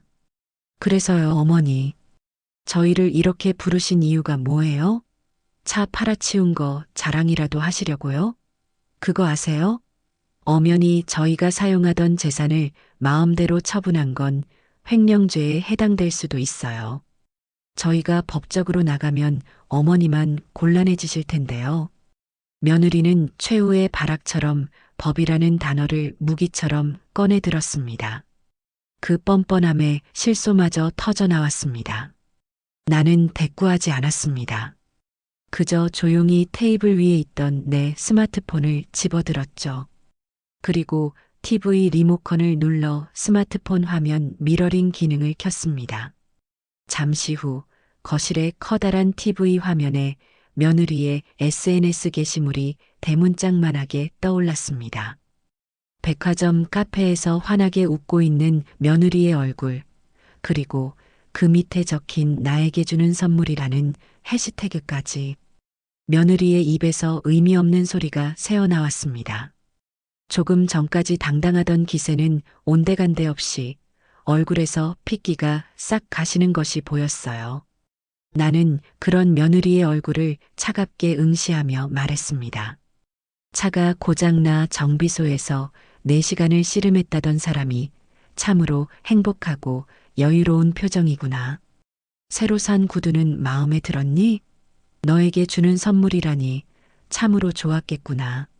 내 목소리는 얼음장처럼 차가웠고 그 안에는 깊은 경멸이 담겨 있었습니다. 며느리는 당황해서 눈동자를 미친 듯이 굴리며 변명을 쥐어짜냈습니다. 그건 예전 사진이에요. 맞아요. 작년에 찍었던 사진인데 어머니 놀라시게 하려고 그냥 장난으로. 참으로 어설프고 가소로운 거짓말이었습니다. 저 상황에서도 어떻게든 빠져나가 보려고 바둥거리는 모습이 애처롭기까지 했죠. 아들 녀석은 TV 화면과 며느리의 얼굴을 번갈아 보며 이미 상황이 어떻게 돌아가는지 어렴풋이 짐작한 듯 얼굴이 흙빛으로 변해 있었습니다. 나는 며느리의 변명을 가만히 듣고 있다가 조용히 고개를 끄덕여 주었습니다. 아, 예전 사진이라고? 장난이었다고? 그래, 그럴 수도 있겠지. 내 뜻밖의 수긍에 며느리의 얼굴에 잠시 안도하는 빛이 스치는 것을 나는 놓치지 않았습니다. 하지만 그것은 곧 절망으로 바뀔 터였습니다. 그렇다면 이것도 장난인지 한번 들어보렴. 나는 스마트폰 연결을 끊고 테이블 위에 있던 USB를 집어들어 TV 옆 단자에 꽂았습니다. 리모컨 버튼을 몇 번 누르자 TV 화면에 여러 개의 파일 목록이 나타났습니다. 나는 그중 파일을 하나를 선택하고 재생 버튼을 눌렀습니다. 화면에는 낯익은 백화점 지하 주차장의 풍경이 나타났지만 나는 일부러 영상은 최소화하고 스피커 볼륨을 최대로 키웠습니다. 잠시 후 거실 전체에 며느리의 목소리가 생생하게 울려 퍼지기 시작했습니다. 아, 진짜 오늘 쇼핑 대박이었어. 스트레스 확 풀리네. 구두 완전 마음에 들어. 응? 시어머니? 아, 맞다. 나 오늘 시어머니랑 점심 약속 있었지. 명랑하게 웃으며 친구와 통화하는 며느리의 목소리. 몰라. 아침에 전화해서 초복이라고 삼계탕 사달라길래 알았다고 하고 그냥 나왔지. 지금쯤 목 빠지게 기다리고 계실걸? 어떡하냐고? 뭘 어떡해. 차 고장 났다고 뻥쳤지. 늙으면 입맛만 살아가지고 유난이야 정말. 늙으면 입맛만 살아가지고 그 구절이 재생되는 순간 나는 고개를 숙이고 있던 아들의 어깨가 크게 움찔하는 것을 보았습니다. 며느리는 이제 두 손으로 얼굴을 감싸쥔 채 아무 소리도 내지 못하고 있었습니다. 하지만 잔인한 심판은 아직 끝나지 않았습니다. 우리 우석 씨? 그 사람은 내가 하자는 대로 다 해. 엄마한테는 꼼짝도 못하면서 마누라 말은 하늘처럼 알거든. 아무튼 나 이제 시어머니한테 가봐야 하니까 먼저 끊는다. 주말에 또 봐. 자신의 남편을 조롱하고 시어머니를 기만하는 그 모든 대화가 끝났을 때 거실에는 무덤 같은 침묵이 흘렀습니다. 괴종식의 소리마저 들리지 않는 듯 했어요. 며느리는 이제 소파에 거의 쓰러지듯 엎드려 온몸을 덜덜 떨고 있었습니다. 아들은 두 손으로 마른 세수를 하며 차마 고개를 들지 못했습니다. 나는 그들을 잠시 동안 침묵 속에 내버려 두었습니다. 자신들의 죄와 마주하고 그 무게를 온전히 느끼게 해줄 시간이 필요했으니까요. 그리고 마침내 내가 입을 열었습니다. 내 목소리는 더 이상 분노에 차 있지도 슬픔에 젖어 있지도 않았습니다. 그저 모든 것을 끝내는 자의 마지막 선고처럼 건조하고 서늘하게 울려 퍼졌습니다. 이제 알겠느냐? 내가 왜 차를 팔았는지.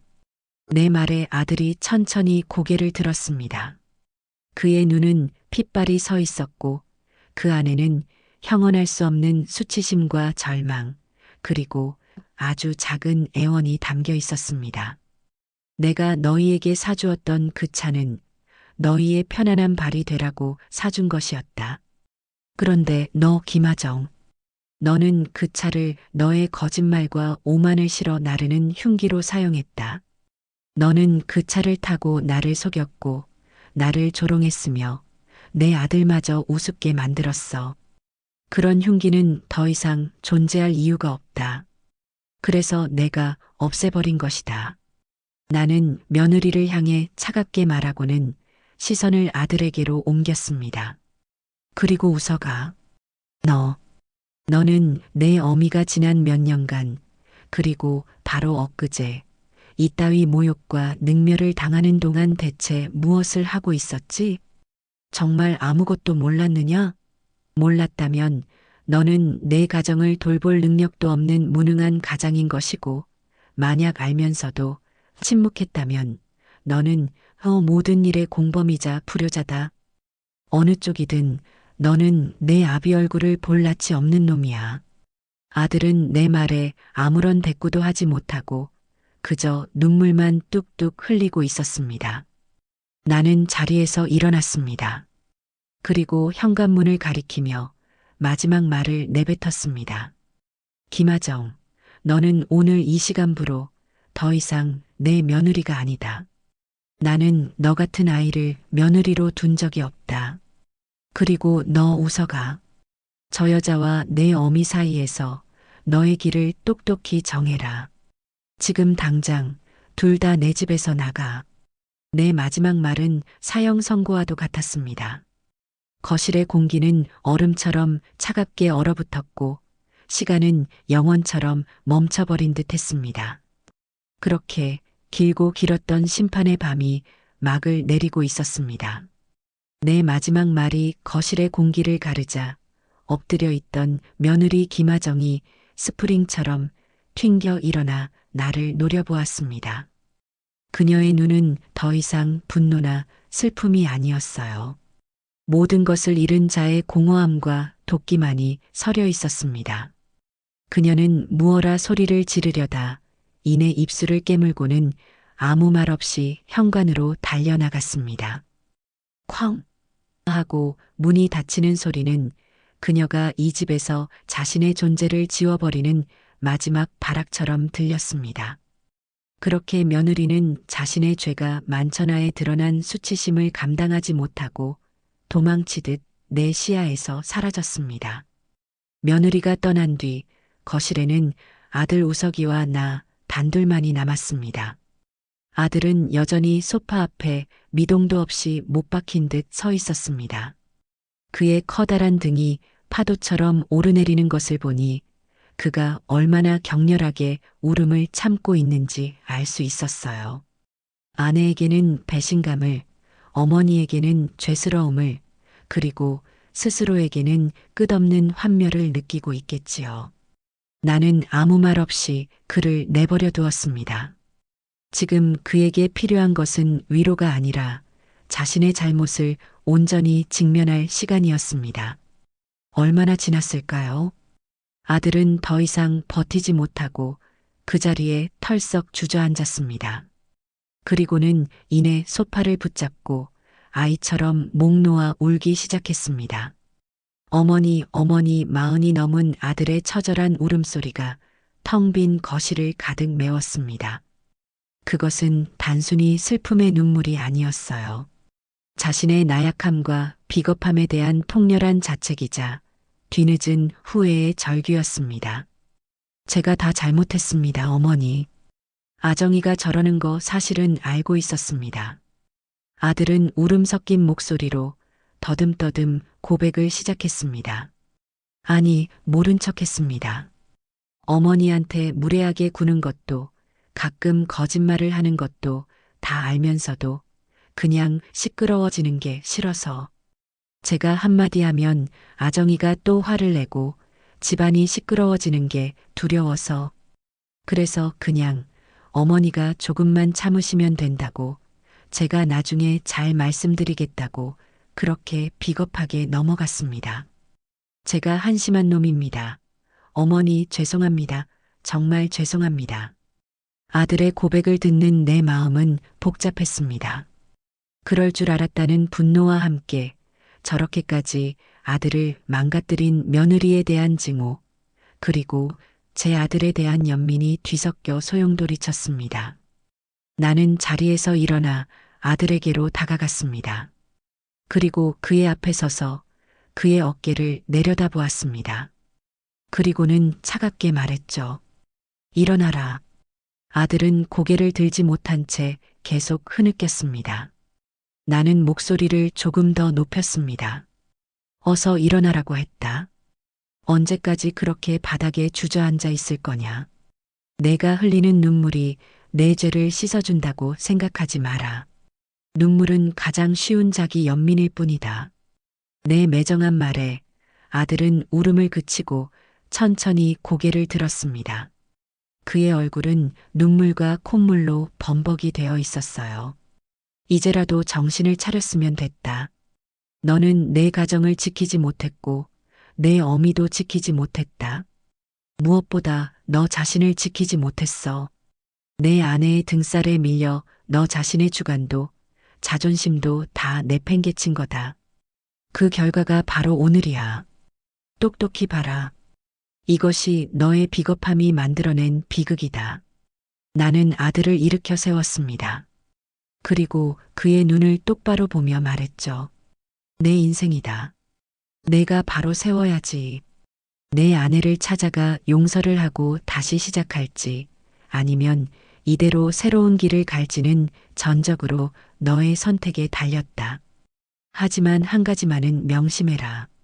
다시는 내 어미나 내 아내 뒤에 숨어서 비겁하게 살지 마라. 너 자신의 목소리를 내고 너의 책임을 져라. 그것이 진짜 어른이고 진짜 사내다. 그날 밤 아들은 늦게까지 내 곁을 떠나지 못했습니다. 우리는 더 이상 많은 말을 하지 않았어요. 하지만 그 침묵 속에서 아들이 지난 세월 동안 잃어버렸던 아들의 자리를 되찾고 있음을, 그리고 나 또한 어머니의 자리를 다시금 확인하고 있음을 느낄 수 있었습니다. 며칠이 흘렀습니다. 아들은 며느리가 친정으로 돌아갔다는 소식을 전해왔습니다. 며느리의 부모는 자초지종을 듣고 노발대발하며 당장 이혼하라고 소리쳤지만 며느리는 아무 말 없이 방에만 틀어박혀 있다고 했어요. 아들은 며칠간의 고민 끝에 아내와 다시 한번 이야기해 보기로 결심했다고 제게 말했습니다. 저는 그저 아들의 결정을 존중한다고만 말해주었죠. 그리고 며칠 뒤 저는 아들을 집으로 불렀습니다. 나는 아들 앞에 통장 하나를 내밀었어요. 이게 뭐예요, 어머니? 그 차를 판 돈이다. 나는 통장을 열어 아들에게 보여주었습니다. 입금된 3,850만 원 중에서 1,000만 원이 인출되어 있었어요. 그중 1,000만 원으로 나는 평생 소원이던 유럽 여행을 예약했다. 다음 달에 떠날 거야.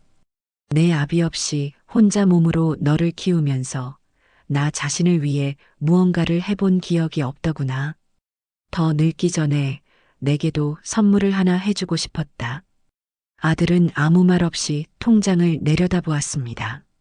나는 남은 돈이 들어있는 통장을 아들의 손에 쥐어주며 말했습니다. 그리고 이 남은 돈은 너에게 주는 내 마지막 지원이다. 아들이 깜짝 놀라 고개를 들었습니다. 어머니, 제가 이걸 어떻게 받아요? 이건 어머니 돈이잖아요. 아니다. 이건 너의 돈이다. 정확히는 너의 새로운 시작을 위한 종잣돈이다. 이 돈을 가지고 너의 가정을 너의 힘으로 다시 일으켜 세워봐라. 아내와 함께 상담을 받든 작은 집이라도 너의 힘으로 다시 구하든 온전히 너의 책임 아래 사용해라. 그리고 앞으로는 어미에게 손 벌릴 생각은 추호도 하지 마라. 너는 이제 한 가정의 가장이니까. 내 말은 지원이었지만 동시에 냉정한 독립선언이었습니다. 더 이상 아들의 인생에 깊이 관여하며 그의 짐을 대신 짊어주지 않겠다는 선언이었죠. 아들은 통장을 든 채 한참을 망설이다가 이내 결심한 듯 제게 깊이 고개를 숙였습니다. 네, 어머니. 명심하겠습니다. 정말 감사합니다. 그리고 죄송합니다. 아들이 돌아가고 난 뒤 저는 홀로 거실에 남아 창밖을 바라보았습니다. 후련하면서도 한편으로는 가슴 한쪽이 아릿했습니다. 자식을 품에서 떠나보내는 어미의 마음이 이런 것일까요? 하지만 저는 알고 있었습니다. 이것이 저와 제 아들, 그리고 위태롭던 우리 가족 모두에게 가장 최선의 길이라는 것을요. 이제 우리는 각자의 자리에서 각자의 힘으로 새로운 길을 걸어가야만 했습니다. 그렇게 폭풍 같은 여름이 지나고 가을과 겨울을 거쳐 다시 새로운 해가 밝았습니다. 1년이라는 시간이 쏜살같이 흘러갔습니다. 그동안 우리 가족에게는 많은 변화가 있었습니다. 가장 큰 변화는 아들 우석이었습니다. 아들은 그날 이후 완전히 다른 사람이 되었어요. 더 이상 아내와 나 사이에서 눈치를 보며 전전긍긍하던 나약한 남자가 아니었습니다. 아들은 주말마다 꼬박꼬박 나를 찾아왔습니다. 예전처럼 의무감에 마지못해 오는 것이 아니었어요. 그의 방문에는 진심 어린 애정과 관심이 담겨 있었습니다. 그는 찾아와서 내가 좋아하는 과일을 한 알음 사다 주거나 집안의 전구를 갈아주고 무거운 물건을 옮겨주는 등 꾸준히 일을 도맡아 했습니다. 우리는 예전처럼 어색하게 TV만 보는 대신 함께 식사를 하고 차를 마시며 많은 대화를 나누었습니다. 아들은 자신의 회사 이야기, 친구 이야기, 그리고 아내와의 관계에 대한 고민까지 솔직하게 털어놓았습니다. 아들은 며느리와 함께 몇 달간 부부 상담을 받았다고 했습니다. 처음에는 서로를 비난하기 바빴지만 상담을 통해 각자의 문제점을 깨닫게 되었다고 했어요. 며느리는 자신의 이기심과 허영심을, 아들은 자신의 회피적인 성향과 무책임함을 인정하게 되었다고요. 아들은 며느리에게 확고한 원칙을 세웠다고 했습니다. 나의 어머니에게 무례하게 구는 것은 곧 나에게 무례하게 구는 것이다. 다시는 그런 일이 없도록 해달라. 고요. 그 말을 하는 아들의 얼굴에서 저는 비로소 한 가정의 가장다운 듬직함을 보았습니다. 저는 약속대로 가을에 혼자 유럽으로 떠났습니다. 한 달간 파리의 에펠탑을 보고 로마의 콜로세움을 거닐며 스위스의 알프스 설산을 바라보았습니다. 평생 남편과 자식만을 위해 살았던 제가 오롯이 저 자신만을 위한 시간을 보내는 것은 처음이었습니다. 저는 그곳에서 낯선 사람들과 웃고 맛있는 음식을 먹으며 제 인생을 되돌아보았습니다. 그리고 깨달았죠. 제가 제 인생의 주인으로 바로 서야 제 자식들도 바로 설 수 있다는 것을요.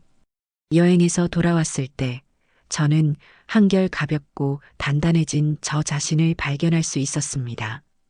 그러던 어느 봄날이었습니다. 아들이 저녁을 먹자며 저를 찾아왔는데 그의 손에 하얀 편지 봉투 하나가 들려 있었습니다. 어머니, 이거 아정이가 어머니께 꼭 좀 전해달라고 부탁했어요. 며느리가 보낸 편지였습니다. 저는 순간 망설였습니다. 그 아이의 변명을 또다시 마주할 자신이 없었기 때문입니다. 그런 내 마음을 읽었는지 아들이 말했습니다. 어머니, 한 번만 읽어봐 주세요. 진심을 담아 쓴 편지예요. 저는 아들의 말에 못 이기는 척 편지를 받아들었습니다. 그리고 거실 소파에 앉아 조심스럽게 봉투를 열었습니다. 안에는 며느리의 단정한 글씨체로 빼곡하게 채워진 편지지 여러 장이 들어 있었습니다. 어머님께 죄인 김하정입니다. 어떤 말로 이 편지를 시작해야 할지 몇 날 며칠을 고민했습니다. 제 잘못이 너무도 크고 깊어 감히 어머님께 용서를 구한다는 말조차 꺼낼 용기가 나지 않습니다. 작년 그날 어머님 댁 거실에서 제가 저지른 모든 잘못들이 영상과 음성으로 재생되었을 때 저는 차라리 그 자리에서 땅으로 꺼져버리고 싶었습니다. 부끄러움과 수치심에 앞서 제 자신이 얼마나 끔찍하고 이기적인 인간이었는지를 깨닫고 소름이 끼쳤습니다. 저는 그동안 제가 똑똑하고 세련된 사람이라고 착각하며 살아왔습니다. 어머님의 관심과 사랑을 촌스러운 구속이라 여겼고 우석 씨의 착한 마음을 나약함이라 여기며 제 마음대로 조종하려 했습니다. 어머님이 사주신 차를 타고 다니면서도 감사한 마음 한번 제대로 표현하지 못했고 오히려 그 차를 이용해 어머님을 속이는 데 사용했습니다. 초복날 어머님을 4시간이나 기다리게 하면서도 저는 죄책감은커녕 귀찮은 의무를 피했다는 생각에 기뻐했습니다. 어머님의 생신날 정성껏 차려주신 음식을 외면했던 일, 돈을 빌리고도 뻔뻔하게 갚지 않았던 일, 어머님이 해주신 반찬을 몰래 버리고 어머님의 살림살이를 흉보았던 그 모든 순간들이 지금 제 가슴을 매일같이 핥히고 있습니다. 그 차가 사라졌을 때 저는 제 세상이 무너지는 것 같았습니다. 하지만 이제와 생각해보니 어머님은 제 차를 빼앗아 가신 것이 아니라 제게 씌어있던 허영과 거짓의 껍데기를 벗겨주신 것이었습니다. 그 일이 없었다면 저는 아마 평생 제 잘못을 깨닫지 못하고 결국에는 우석 씨와 제 자신마저 망가뜨렸을 겁니다. 어머님, 감히 용서해달라는 말씀은 드리지 않겠습니다. 다만 제게 시간을 주십시오. 제 잘못을 깊이 뉘우치고 새로운 사람으로 살아갈 기회를 주십시오. 언젠가 제가 정말로 변화된 모습을 보여드릴 수 있을 때, 그때 다시 한번 어머님을 찾아뵙고 제 입으로 직접 사죄의 말씀을 올리고 싶습니다. 죄송하고 또 죄송합니다. 편지를 다 읽었을 때 제 눈가에는 저도 모르게 눈물이 맺혀 있었습니다. 그것은 분노나 슬픔의 눈물이 아니었어요. 한 인간의 진심 어린 참회와 변화의 가능성에 대한 희미한 감동 같은 것이었습니다. 저는 편지를 곱게 접어 봉투에 다시 넣었습니다. 그리고 다시 여름이 왔습니다. 작년의 그날처럼 푹푹 찌는 초복날이었습니다. 저는 그날의 기억 때문에 일부러 아무 약속도 잡지 않고 집에서 조용히 책을 읽고 있었습니다. 오후 늦게 초인종이 울렸습니다. 인터폰을 보니 아들 우석이가 서 있었어요. 그의 손에는 커다란 보온 냄비가 들려 있었습니다. 문을 열어주자 아들이 환하게 웃으며 말했습니다. 어머니, 식사하셨어요? 초복인데 그냥 지나갈 수 없어서요. 그런데 아들의 등 뒤에 누군가 더 서 있었습니다. 고개를 푹 숙인 채 어쩔 줄 몰라 하는 며느리 김하정이었습니다. 그녀의 얼굴에는 화장기가 거의 없었고 옷차림도 수수했습니다. 그녀의 손에는 명품백 대신 직접 만든 듯한 나물 반찬이 담긴 작은 반찬통이 들려 있었어요. 며느리는 저와 눈이 마주치자 깊이 고개를 숙였습니다. 거의 90도로 허리를 꺾은 그녀의 어깨가 가늘게 떨리고 있었습니다. 어머님, 저 아정이에요. 그동안 안녕하셨어요? 그리고는 한참 동안 아무 말도 하지 못하다가 겨우 작은 목소리로 덧붙였습니다. 죄송했습니다. 정말 모든 것이 제 잘못이었어요. 아들이 옆에서 거들었습니다. 어머니, 제가 오늘 아침부터 압력솥에 직접 삼계탕을 끓였어요. 아정이는 옆에서 돕고요. 작년에 어머니 혼자 드시게 한 게 마음에 걸려서요. 나는 잠시 동안 아무 말 없이 내 앞에 서 있는 두 사람을 바라보았습니다. 1년 전 분노와 원망으로 일그러져 있던 그 얼굴들이 아니었어요. 서툴고 어색하지만 어떻게든 새로운 관계를 만들어 보려고 애쓰는 두 사람의 진심이 보였습니다. 나는 문을 활짝 열며 말했습니다. 들어오너라. 날도 더운데 뭘 밖에 서 있니? 어서 와서 같이 밥 먹자. 내 말에 며느리가 천천히 고개를 들었습니다. 그녀의 눈에는 눈물이 가득 고여 있었습니다. 저는 더 이상 아무 말도 하지 않고 그들을 식탁으로 이끌었습니다. 아들이 가져온 삼계탕은 구수하고 진한 냄새를 풍겼고 며느리가 가져온 나물 반찬도 정갈해 보였습니다. 우리는 그렇게 1년 만에 셋이서 식탁에 마주 앉았습니다. 아직은 조금 어색한 침묵이 흘렀지만 그 침묵은 작년의 그것처럼 차갑고 숨막히지 않았습니다. 오히려 서로를 조심스럽게 배려하는 따뜻한 온기가 감돌고 있었죠. 텅 비었던 주차장의 그 자리는 값비싼 자동차 대신 이렇게 어렵게 되찾은 신뢰와 존중으로 다시 채워지고 있었습니다. 아직 갈 길이 멀겠지만 저는 어렴풋이 느낄 수 있었습니다. 우리 가족의 진짜 이야기는 이제부터 시작이라는 것을요.